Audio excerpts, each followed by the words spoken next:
हे ईश्वरा, सर्वांना चांगली बुद्धी दे, आरोग्य दे, सर्वांना सुखात आनंदात ऐश्वर्यात ठेव.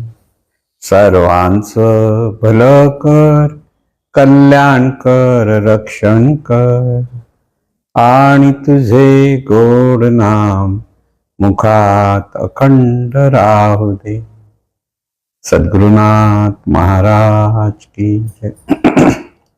सद्गुरु पै माऊली मातोश्री माई यांना प्रथम कृतज्ञपूर्वक वंदन. आणि आपण सर्व सद्भक्त आणि सत्साधक हो, आपण सर्वांना आदरपूर्वक नमस्कार.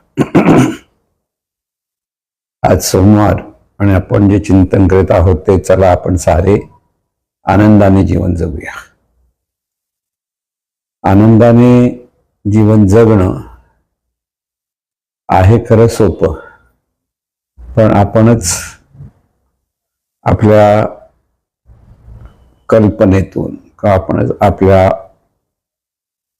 आपल्यावर झालेल्या संस्कारातून, चांगल्या वाईट संस्कारातून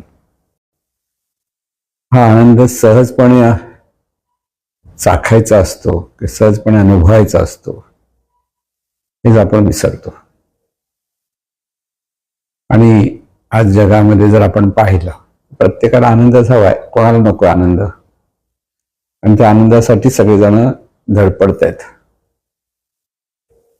जीवन हे आनंदासाठी आहे किंवा आनंदातून जगण्यासाठी. आणि आनंद असेल तर जीवन जगण्यात मौज आहे. जर क्षणोक्षणी माणसाचं दुःख असतं तर तो जगू शकला नसता, लक्षात घ्या. आदी मानव म्हणून जेव्हा तो असेल त्यावेळेला इतर पशु पक्षी सगळेच मनुष्य देहाच्या पेक्षा त्यांचं सामर्थ्य अधिक. पण एक बुद्धीचं वरदान ह्या मनुष्याला लाभल्यामुळे त्याच्यातून त्यांनी प्रगती साधत तिथे किती कष्ट असतील, जंगलामध्ये राहत असेल, झाडावर झोपत असेल, कुठे इकडे तिकडे धावत पळत असेल, पशूंपासून वाचण्याचा प्रयत्न करत असेल. हे असं का करत असेल तो? कारण त्याला जगण्याची प्रचंड उर्मी असते, प्रेरणा. प्रत्येकाला आपण जगावं असं वाटतं, पण परत प्रत्येकाला जगावं असं वाटतं, पण तिथे त्याला सतत आनंदही हवा, ही सहज प्रेरणा आहे. कारण प्रत्येकाला हा आनंद हवा, ही सहज प्रेरणाच असते. म्हणून एखाद्याच्या आयुष्यामध्ये खूप मोठं दुःख आलं की अपयश आलं की त्याला जीवन नकोसं वाटतं. का? कारण ती त्याला आनंद घेता येत नाही, आनंद चाकता येत नाही. आणि म्हणून आनंद अनुभवण्याचा जो, आनंदातून जीवन जगण्याचा जो हा विचार आहे, प्रत्येकाने तो केलाच पाहिजे. की जसा विचार तसा आपल्या जीवनाला आकार. त्यामुळे आपल्याला आनंदातून जीवन जगायचंय, आनंदासाठी जीवन जगायचंय. आणि हे आनंदाचे जीवन जगण्यासाठी महत्वाची गोष्ट म्हणजे हा आनंद चाकण्यासाठी आपल्याला अनेक लोकांच्या सहकार्याची गरज असते. महत्वाचा मुद्दा आहे. आपण समाज म्हणजे नेमकं काय आहे? समाज म्हणजे एकमेकाला सहकार्य करून एकमेकाचा आनंद अनुभवण्यासाठी मदत करणं. म्हणून सगळ्यांनी एकमेका सहाय्य करू, अवघे धरू सुपंथ, असं जे संत सांगतात. की सुपंथ म्हणजे एकमेकाला एवढ्यासाठी सहाय्य केलं पाहिजे की त्याच्यातून आपण आनंद घेऊ शकतो. एकटेच आपण आपला आनंद चाकू शकतो असं बऱ्याच लोकांना वाटतं. पण जेव्हा एखादा एकटाच असेल तर त्याला सगळ्या सुखसोयी मिळणार नाहीत. प्रत्येक गोष्ट कोणी आपल्यापर्यंत ते सहकार्य करतात, त्यामुळे आपल्याला मिळत असते, त्याची आपल्याला जाणीव नसते. आणि सकाळी उठल्यापासून जर तुम्ही विचार केलात की सकाळी उठल्या घरात पाणीच नाही, काय होईल? तेवढं प्रचंड अव्यवस्था होईल. असं होतं कधी कधी कधी गॅसच नसतो हल्लीच्या काळच्या. पूर्वीच्या काळात वेगळ्या गोष्ट. पूर्वीच्या काळात नदीच्या बाजूला लोक राहायचे, विहीर असायची, तिथे जाऊन विहिरीतून पाणी आणणं, ते तो एक भाग तिथे पूर्वीच्या काळी होता. आता घरात नळ आहे. घरात नळ आहे हे पण व्यवस्था आहे की आता उठल्यानंतर चला कळशा घ्या आणि नदीवर जा, असं काही विहिरीवर जा, असा काही प्रकार नाहीये. पण हे नळाचं पाणी येण्यासाठी पण लोकांचं सहाय्य आहे, समाजाचं सहाय्य. म्हणून समाज असं जे म्हणतो की समाजात आपल्याला राहता आलं पाहिजे, ते इतरांचं सहाय्य आपल्याला मिळतं म्हणून, आणि आपलंही इतरांना सहाय्य झालं पाहिजे हाही विचार आपल्याला केला पाहिजे. फक्त मी माझ्यापुरती जगेन आणि मला हवं ते मिळवेन आणि म्हणजे मी सुखी होईन, असं माणूस सुखी होऊ शकत नाही. सुख हे देण्यात आहे असं पै महाराज म्हणायचे. सुख हे देण्यात आहे म्हणजे आपण इतरांना सुख देण्याचा जसा विचार करतो की जशी आपल्याकडनं कृती होते, तसं निसर्ग नियमाप्रमाणे आपल्याला हे सुख आपल्याकडे बुमरांग म्हणून परत येतं. हिमंतांचा अमृत विषय असा आहे का आपण जे सुख दुःख इतरांना देतो ते सुख दुःख बुमरांग होऊन आपल्याकडे परत येतं. हा निसर्गाचा अटळ नियम लक्षात ठेवून जीवन जगण्यात शहाणपण आहे.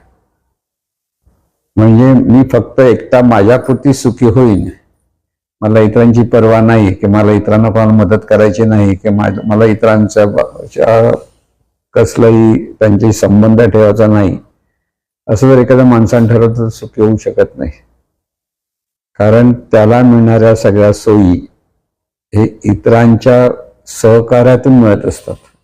कळत न कळत मुद्दाम कोण करत असं नाही. कारण हे जीवनाचं राडगाडच असं आहे की त्याच्यातून एकमेकांना सहकार्य होतं.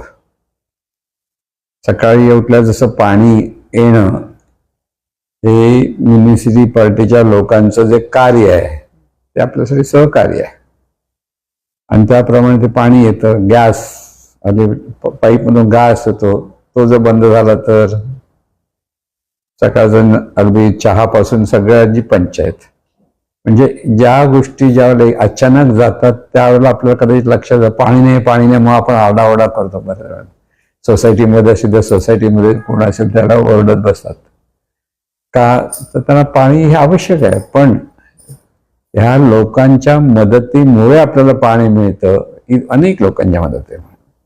म्हणजे अगदी त्या तलावापासून तो पाईप आपल्या घरापर्यंत येतात, त्यासाठी कितीतरी लोकांचं सहकार्य आपल्याला मिळालेलं असतं. निसर्गाचंही सहकार्य आलं असतं. पाऊसच पडला नाही तर तलाव कुठून भरणार. म्हणजे ह्या सगळ्या जर विचार केला की निसर्गाची जी निर्मिती आहे ती पूरक आणि पोषक अशी असते. किंबहुना ह्या सर्व निर्मितीशी आपण असा संबंध आपल्याला ठेवता आला पाहिजे की ती आपल्यासाठी पूरक आणि पोषक झाली पाहिजे. दोन्ही बाजूने विचार करा. हे जर आपल्याला करायचं असेल तर ह्या पद्धतीनेच आपल्याला जीवनाकडे पाहता आलं पाहिजे की सर्वांमुळे आपलं जीवन आहे आणि आपणही सर्वांसाठी आहोत. या दोन्ही बाजूने आपला जर विचार असेल तर आपण सहजपणे आनंदाने जीवन जगू शकतो. म्हणून स्वतःपुरतीच माझ्यापुरतीच मी बघेन असं जे म्हणणारी मंडळी असतात ती अशा काही संकट प्रसंगी फसली जातात, आणि त्यांना जर कोणी मदत केली नाही तर त्यांची परिस्थिती अत्यंत बिकट होते. म्हणून ज्या वेळेला अडीअडचण येतात त्यावेळेला आठवण येते असं म्हणतात बऱ्याच वेळेला. अरे मग एखाद्या माणसाची आठवण हा त्यावेळेला उपयोगी पडेल, तो उपयोगी पडेल. त्यावेळेला आपण त्याला कधी आरडाओरडा केला असेल तर त्याच्याशी वाईट संबंध ठेवले असतील, पण ज्यावेळेला खरी गरज असते माणसाला ऐन वेळेला, म्हणून अगदी ऐन वेळेला कोणीतरी आपल्या मदतीला यावं अशी एक परिस्थिती येते सुद्धा प्रत्येक माणसाच्या जीवनात येते. आणि त्यावेळेला जर आपले संबंध चांगले नसतील तर आपली परिस्थिती अत्यंत बिकट होते. म्हणून सावध राहायचं, आपणही इतरांना सहकार्य करायचं, आणि इतरांचंही सहकार्य त्यासाठी आपल्याला मिळणार आहे ही शाश्वती आपल्याला असली पाहिजे. म्हणून आपलं कधी लक्षात ठेवायचं की संघ हा एक नेहमी तयार असला पाहिजे. समाज खूप मोठा आहे, विश्वापर्यंत पसरलेला आहे, पण आपल्या समाज की आपण जिथे राहतो आहोत तो समाज की आपल्या जवळची जी माणसं आहेत, मग कुटुंबापासून समाजापर्यंत, त्या सर्वांशी आपले चांगले संबंध कधी होतील? आपलीच जर वागणूक तशी असेल तर. लक्षात घ्या, आपली वागणूक सर्वांना मदत करणारी असेल, वेळोवेळी त्यांच्यासाठी धावून जाण्याची असेल, किंवा चांगलं एकमेकाशी हसून खेळून बोलता येत असेल, एकमेकाचा हिताचा विचार असेल, अगदी सगळे सण किंवा उत्सव जे अगदी एकत्र येऊन करण्याची एक माणसाच्या मनामध्ये एक आवड असते की प्रेरणा असते, तशीच असेल तर तिथे संघ तयार होतो. म्हणून संघ तयार होणं हे फार महत्वाचं असतं. ज्या व्यक्तीच्या भोवती असा चांगल्या लोकांचा संघ असतो तो त्या व्यक्तीला नेहमी आनंदाने राहता येतं. पण ज्या व्यक्तीच्या अवतीभोवती जर तसा संघ नसेल तर त्या माणसाला आनंदाने जीवन जगता येणार नाही. म्हणून माणसाला सर्वांच्या मदतीची गरज असते. प्रत्येकाला लक्षात, मदत मागायची नसते, पण कळत न कळत आपल्याला ती मदत मिळत असते. आणि त्यामुळे सर्वांबद्दल आपल्या ठिकाणी आपलेपणा असणं हे आनंदाने जीवन जगण्याचं एक मूळ कारण आहे. लक्षात घ्या, सगळ्यांचे आपले चांगले संबंध ठेवतात जेवढे आपल्याकडनं ठेवता येईल. छोट्या मोठ्या गोष्टी कधीतरी आपण कोणतरी बोलतो, बोलण्यातून दुखावतो आणि त्यातून आपण संबंध बिघडतो. अर्थी म्हणतो आम्हाला त्यांची गरज नाही. पण कोणाला अगदी असंच अगदी एक आणखीन सुंदर मृत्यूच्या कोण कुठे केव्हा कधी कसा आपल्याला उपयोगी पडेल हे ब्रह्मदेव सुद्धा सांगू शकत नाही. म्हणून सर्वांशी सलोख्याचे कौशल्याने संबंध ठेवण्यात शहाणपण. आनंदाने जीवन जगण्यासाठी आपल्याला सर्वांशी सलोख्याचे संबंध ठेवता आले पाहिजेत आणि त्यासाठी कौशल्याची गरज असते. असेच चांगले संबंध ठेवता येत नाही. आपल्याकडनं आपण जेव्हा सर्वांचा आदर करतो, सर्वांना आनंददायी वाटेल असं बोलत असू, तर ती सर्व माणसं आपल्यासाठी तशीच पद्धतीने प्रतिक्रिया देत असतात. लक्षात घ्या. म्हणून आपलं वागणं हे समोरच्यांना त्या पद्धतीने उद्युक्त करतं. लक्षात घ्या. आपण जर सगळ्यांशी हसून खेळून चांगल्या गोष्टी, हिताच्या गोष्टी, सर्वांचं हित व्हावं या इच्छेने जेव्हा आपण आपल्या गोष्टी आपल्या काही कर्म करत असू तर त्याचा चांगला निसर्ग नियमाप्रमाणे चांगला परिणाम मिळतोच आणि माणसाला सहज आनंदाने जीवन जगता येतं. आनंदाने जीवन जगण्यासाठी खूप काही सुखसोयी, खूप पैसा, खूप खूप हवं असं एखाद्या माणसाला वाटत असं त्याची तशी आवश्यकता जी आवश्यक आहे तेवढी असली पाहिजे. सगळ्या सोयी आपल्याला ज्या आवश्यक आहेत त्या वेळोवेळी मिळाल्या की आपण सुखी होतो. म्हणून अगदी एक कुटुंबामध्ये जर एकटाच माणूस राहत असेल तर त्याच्या किती अडीअडचणी असतात, तो किती स्वावलंबी आहे हे आहे सगळं जरी आपण म्हटलं तरी त्याला छोट्या छोट्या गोष्टी किती वेळेला त्याला अडचणी येत असतात. पण तोच जर 4 लोकांबरोबर संबंधी असेल, शेजारी पाजाऱ्यांबरोबर संबंधित, तर सगळे शेजारी पाजारी पण तिथे मदत करतात आणि आपण आनंदाने जीवन जगू शकतो. म्हणून सर्वांशी सलोख्याचे संबंध ठेवण्याचा आपल्याला प्रयत्न करता आला. आपल्या बाजूने सलोख्याचे संबंध ठेवण्यासाठी खूप काही करावं लागतं का? असंही नाही. चांगलं हसून खेळून बोलणं, बस एवढंच. आनंदाचं किंवा चांगल्या गोष्टी सांगणं, उगीच काहीतरी निंदा करणं, एकमेकाच्या काहीतरी दुर्गुण किंवा व्यंग दाखवणं, इथे माणसं अडकली की तिथे संबंध चांगले राहत नाहीत. प्रत्येक माणसाच्या ठिकाणी चांगले आणि वाईट दोन्ही गुण असतात. ज्या माणसाकडे सद्गुणांचं पर्सेंटेज जास्त तो चांगला माणूस, म्हणजे त्याच्यावर दुर्गुण नसेल असं काही सांगू शकत नाही. पण ज्या माणसाकडे दुर्गुणांचं पर्सेंटेज जास्त तो वाईट माणूस. एवढंच काय, वाईट म्हणजे दुष्ट प्रवृत्तीचा असू शकतो किंवा सहकार्य देणारा नसतो असाही असू शकतो. पण आपल्याकडनं मात्र सर्वांना सहकार्य पूर्ण मिळावं, की आपल्याकडनं जी लोकांना मदत व्हावी ती आपल्याला देता आली पाहिजे, ही आपली इच्छा किंवा हा आपला स्वभाव झाला पाहिजे. जी माणसं बघा तुम्ही समाजामध्ये, काही माणसं इतकी परोपकारी असतात, काही ना काहीतरी कोणाला कसं जेवढं जमेल तेवढं, जशा पद्धतीने मदत ते करतो ती व्यक्ती करत असते, आणि ती व्यक्ती समाजामध्ये अत्यंत प्रिय असते. मला आठवतं, आम्ही पूर्वी जेव्हा टिळकनगरला राहत होतो, 123 मध्ये आम्ही सगळी नवीन मंडळी आलो होतो, नवीन बिल्डिंग झाली, ती सगळी लांब लांब आले होते. तिथे एक केळवळकर नावाचे ग्रस्त यायचे. हे ग्रस्त वयस्कर होते, पण प्रत्येक घराघरामध्ये जाऊन, म्हणजे तिथे एका माळ्यावर 8-8 रूम होते, आणि त्या 4 माळ्याच्या बिल्डिंग मध्ये प्रत्येक म्हणजे संध्याकाळी की रविवारच्या दिवशी प्रत्येकाची ओळख करून घेणं, सगळ्यांचे वाढदिवस लक्षात ठेवणं, सगळ्या लहान मुलांशी बोलणं, म्हणजे हा स्वभाव त्यांचा होता.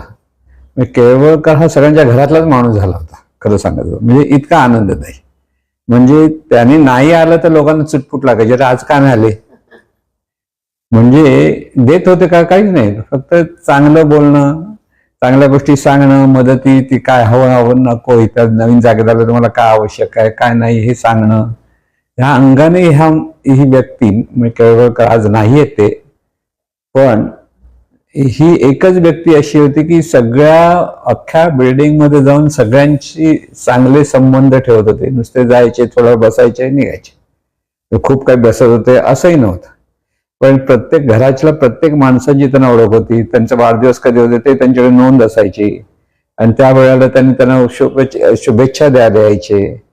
म्हणजे खूप काही करावं लागतं का, काहीच करावं लागत नाही. संध्याकाळच्या वेळेला इकडे तिकडे गप्पा टप्पा करणं, अशा पत्ते खेळण्यापेक्षा तुम्ही 4 माणसं जर जोडायचं ठरवलं की 4 माणसांना आपल्याकडनं काहीतरी चांगली मदत व्हावी, मदत म्हणजे पैशाची मदत म्हणत नाही मी, ह्या सगळ्या गोष्टी, अनेक गोष्टी असतात, त्या आवश्यक असलेल्या माहिती वगैरे आपल्याला देता येत असेल तर त्यातून आपले संबंध चांगले होतात. लक्षात ठेवा, लोक एकत्र जमतात. हल्ली काय होतं, लोक एकत्र जमतात तर एकत्र बसून टीव्ही बघण्यासाठी एकत्र जमतात, क्रिकेटची मॅच असेल तर बरीच माणसं जमतात एकत्र, तेवढ्या पुरती असतात. पण किंवा काही माणसं पत्ते खेळण्यासाठी असतात, बसले की पत्ते खेळायचे म्हणतात, आणि त्या पत्ते खेळता करता जुगार खेळायला लागतात, जुगार खेळता करता मग भांडण तंटे सुरू होतात. हे सगळं म्हणजे जुगार खेळणं किती वाईट, हे महाभारताच्या काळापासून शिकवलं तरी लोक जुगार खेळणं सोडत नाही. आज पत्ते खेळायचा जुगार सोडला तर कोण ते नंबर लावतात की मटका लावतात त्याचाच जुगार खेळतात, किंवा कोण घोड्याच्या शर्यतीचा जुगार खेळतात, हल्ली क्रिकेटची मॅचच्या ह्याच्यावर जुगार खेळतात. जुगार खेळणं ही जी माणसाची सवय आहे, आणि ह्या सवयीतून ह्या माणसांना खूप काय मिळतं असा विचार समजू नका, की कधी मिळतं आणि बऱ्याच वेळा ते निघूनच जात. इथे एकत्र यायचं ते एकमेकाशी आनंदाने चांगल्या गोष्टी सांगणं, चांगला संवाद करणं, एखाद्याला गरज असेल त्या गरजेपोटी त्याला कुठे कसली माहिती हवी ती देणं, अशा पद्धतीने जेव्हा माणसं एकत्र येतात तेव्हा तो चांगला संघ निर्माण होतो. किंवा सद्गुरू पै माऊलींनी हा संघ तयार केला.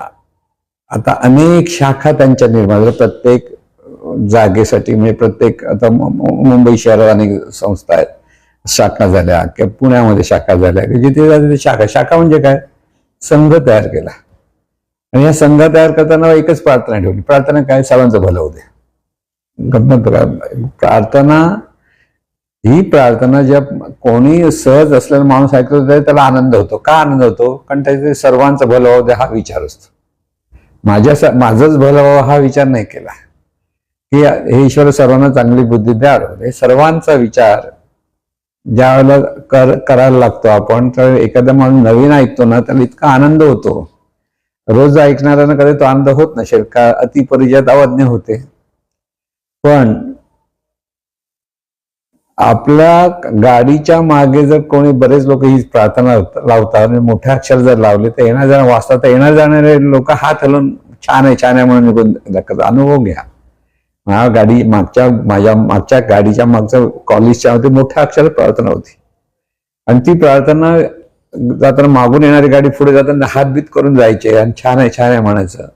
का की हा विचार आता नुसता विचार सर्वांचं भलं होते, कल्याण होते, ते वाचणाऱ्याला आनंद होतो. म्हणजे इथे बघा मनामध्ये, माणसाच्या मनामध्ये कुठेतरी एक गुप्त अशी भावना असते की ह्या भावनेतून आपण सर्व सुखी व्हावेत, हीच भावना असते. हा समाज किंवा कुटुंब ही का निर्माण झाली? ही कुटुंब ही व्यवस्था आहे, समाजी व्यवस्था का? आनंदाने राहण्यासाठी, सहजपणे एकमेकाला सहकार्य करून सुखाने जीवन जगण्यासाठी ह्या सगळ्या व्यवस्था निर्माण झालेल्या आहेत. म्हणजे आदी मानवापासून म्हणून म्हटलं ना की तिथून ती जी समाज व्यवस्था, कुटुंब व्यवस्था जी जशी सुरू होत आज हा अख्खा समाज पण मोठं कुटुंब होऊ शकतं जर एकमेकाला सहाय्य करण्याची काही सर्व सुखी जर इच्छा असेल प्रत्येकाच्या मनामध्ये, तर ते सुखाने राहता येतं. म्हणून म्हटलं सुखाने राहण्यासाठी आहे सोपं, पण तशाच पद्धतीची माणसं एकत्र आली पाहिजेत.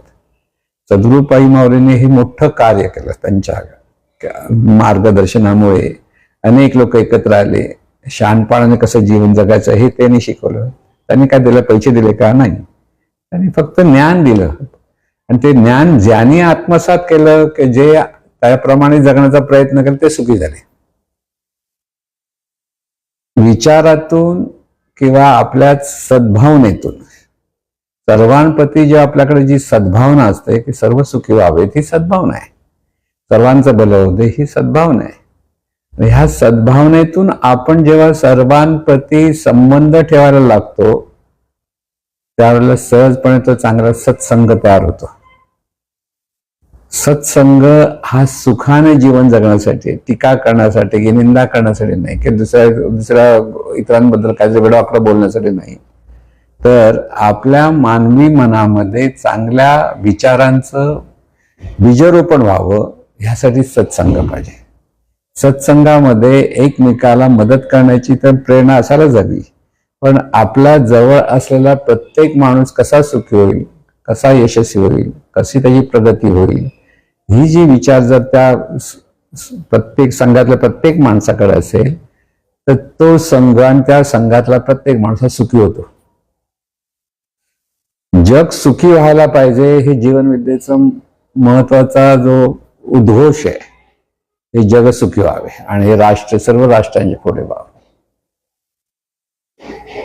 अनेक वर्षापूर्वी पै महाराजांनी दिलेला हा विचार आहे आणि तो विचार कसा आकाराला येतो हे आपल्याला आत्ताच्या काळात पण पाहता आपली राष्ट्राची प्रगती कशी होते बघितलं तर कळेल की अरे पै महाराजांनी किती वर्षापूर्वी सांगितलेलं की हे जग सुखी व्हायला पाहिजे आणि हे राष्ट्र पुढे जायला पाहिजे. आणि ह्या विचाराने जी माणसं प्रेरित होऊन कार्य करायला लागतात तिथे सत्संग तयार झाला. म्हणून एक व्यक्ती जेव्हा चांगल्या विचारांची जोपासना करायला शिकवते, लक्षात घ्या. आता सद्गुरू पै माऊलीने हा एकच विचार दिला की आपण सर्व सुखी झाले पाहिजे आणि त्याचबरोबर आपला जो राष्ट्र आहे, आपला राष्ट्र किंवा आपला समाज अधिक प्रगतिशील व्हायला हवा. प्रगतिशील होणं फार महत्वाचं. प्रगतिशील होण्यासाठी प्रगतिशील विचारांची धारणाही तशी असायला हवी. म्हणून सगळं जीवन हे आपल्या विचारातून निर्माण होतं आणि विचारातून आपल्याला ज्या ज्या गोष्टी हव्या असतात त्या मिळतात. त्या आपल्याच अनिष्ट विचारातून आपल्याला अनिष्ट जो गोष्टी मिळतात. हे जीवनाचं शास्त्र जर आपल्याला समजून घेता आलं तर आपल्याला आनंदाने जीवन जगता येतं. आपण नको त्या गोष्टीत कुठेतरी गुंतत जातो आणि त्या गुंतण्यातून एकमेकाला मदत करण्याऐवजी एकमेकावर टीका करायला लागतो. त्यावेळेला तिथे जगामध्ये किंवा त्या समाजामध्ये किंवा त्या व्यक्तीसाठी दुःख आपोआप येतं. म्हणून सुख हे सहज आहे आणि दुःख हे आगंतुक आहे. लक्षात घ्या. माणसाच्या जीवनामध्ये त्याला सहज सुख मिळावं अशीच व्यवस्था आहे. तुम्हाला कशावरून? तुम्ही गाढ झोपता, तुम्हाला काय असतं? सहज सुख मिळतं. गाढ झोपल्यानंतर जे सहज सुख मिळतं त्या सहज सुखाची तुलना कशाशीच करू शकत नाही आपण. लक्षात घ्या. आणि त्या सहज सुख मिळण्यातून कदा गाढ झोपेतून जीवन जगण्याला जे उत्साह येतो नंतर, की त्या उत्साहाने आपण कार्य केलं पाहिजे हेही आपल्या लक्षात आलं पाहिजे आणि त्याच्यातून ते कार्य करता आलं पाहिजे. त्यावेळेला आपल्याला हे सहज असलेलं सुख सहजपणे जीवनात अनुभवता येतं. सुख हे सहज आहे, लक्षात ठेवायचं. पण त्या सहज सुखाच्या ठिकाणी आपले विचार जर अनिष्ट असतील किंवा कोणाला मदत करण्याची आपली वृत्ती नसेल तर हे सहज सुख आपल्याला अनुभवता येणार नाही. आहे ते सहज आहे, पण अनुभवण्यासाठी सुद्धा आपल्याला हा विचार किंवा आपल्या ह्या ज्या ज्या गोष्टी आपल्या लक्षात घेता आल्या पाहिजे की जीवन आहे सोपं, सहजपणे जगता येतं, सहजपणे आनंदाने जीवन जगता येतं. त्यासाठी खूप पैसे मिळाले पाहिजे, खूप पैसे मिळवण्यासाठी काही बरीच लफडी केली पाहिजेत अशी कधी गरज नाही. लोक खूप पैसा मिळवणार, एवढा खूप पैसा कशासाठी हवा हाही विचार करत नाही. ज्याच्याकडे लाख आहे त्याला करोड हवे असते, ज्याला करोड असतं त्याला आणखी अब्जाधीश व्हायचं असतं. आपल्याला आपल्या सुखसोयी मिळण्यासाठी किंवा आपल्याबरोबर असलेल्या लोकांना सुखसोयी मिळण्यासाठी किती आवश्यकता आहे आणि त्यासाठी आपण किती कसं काम केलं पाहिजे, किती त्यासाठी वेळ घालवला पाहिजे, ह्याचं जर नियोजन माणसाकडे नसेल तरी तो माणूस दुःखी होतो. नियोजन हवं. सहज सुख मिळवण्यासाठी सुद्धा नियोजनाची गरज आहे. शिस्त बाळगण्याची गरज आहे. हे परत लक्षात, लोक स्वयंशिस्त बाळगत नाहीत, ते नियोजन ठेवत नाहीत आणि त्याच्यामुळे दुःखी होतात. आज भरपूर कमवतोय तर माणूस अधिक भरपूर खर्च करून मोकळा होतो. सेव्हिंग करणं हा त्याच्यासाठी लक्षात येत नाही. आजची जी पिढी आहे तरी पूर्वी आता हळूहळू ते परत सेव्हिंग करायला लागलेले आहेत, पण बरेच वेळेला लोक सेव्हिंग करत नाही. ज्याला लाख रुपये मिळतात त्यालाही खर्च तेवढा लाखाचा असतो आणि हातात काहीच नसतं.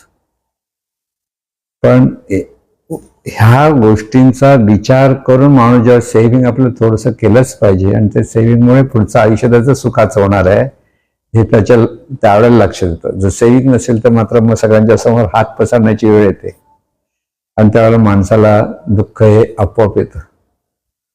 म्हणून दुःख आपोआप येतं म्हणणं म्हणजे जे आपण नियोजनबद्ध पद्धतीने जीवन जगलो नाही, हे जीवनाचे जे नियम आपण जर सांभाळले नाहीत तर ज्या वेळेला वयोवृद्ध माणसं होतात त्यावेळेला त्यांच्याजवळ कोणी नसतं अशी जी परिस्थिती येते. याचं कारण त्यांनी त्या पद्धतीने आपण आनंदाने कसं जगायचंय,